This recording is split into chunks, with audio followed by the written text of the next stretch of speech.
Now, I am not one for conspiracy theories. In fact, they really annoy me. However, when a particular party's actions speak louder than any rant on YouTube, and sometimes where there's smoke, there is usually something we should address and try to fix, particularly when it comes to voting shenanigans and how they always seem to swing Democrat. I'm Ben Davies. This is Pure Hollywood.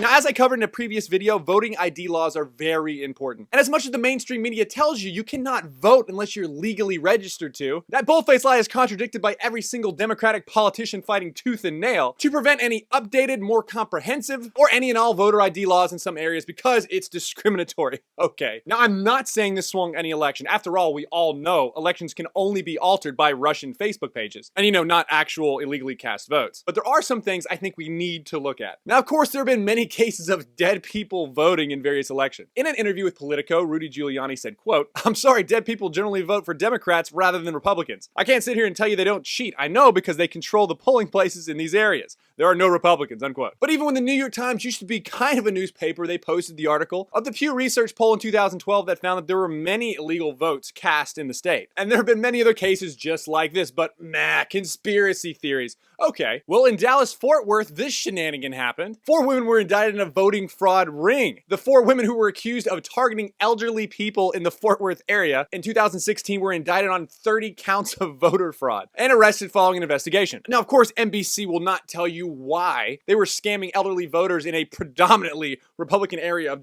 Fort Worth, and they don't tell you the political affiliation of these 4 women, but we can speculate. But also in my neck of the woods, DMVs, which actually give driver's license to illegal immigrants, accidentally registered 1,500 illegal voters, and this mistake was only foiled by a Canadian citizen who found out, wait, why am I registered to vote here? And then this Good Samaritan reported this, and the mistake was corrected. And this could skew some areas because, of course, illegal voters vote overwhelmingly Democrat compared to Republicans, according to Pew Research. And my personal favorite was Project Veritas going undercover in Texas. When the undercover investigator asked a pollster if her boyfriend, who was a DACA recipient, meaning he illegally came to the United States and is not allowed to vote, could actually cast his vote. And of course, the pollsters say over and over again, no, yes, don't worry, you can definitely vote. But don't worry, the crackpot crew at Wired tried to debunk this conspiracy, saying, quote, "What it actually shows is an ill-informed poll worker who appears to not know what DACA or Dreamers are," unquote. But go back and watch the video where they repeatedly say,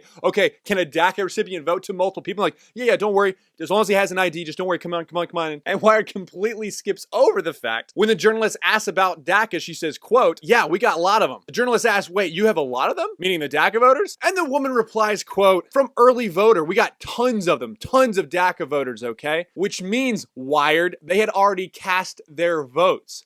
Lots of them. Anyway, bottom line is voting is one of the pillars of this country. It's extremely important. And I want its citizens to be represented and vote on both sides. There have been great strides in this country made by politicians being voted in from the right and the left because they were voted into office to serve the wants and needs of their community, not skewing polls or importing voters to get into office and grab power. I'm sorry if your platform and policies are not popular enough to get elected into office in that community, but compromising voting comes at the cost of the very people you are elected to serve.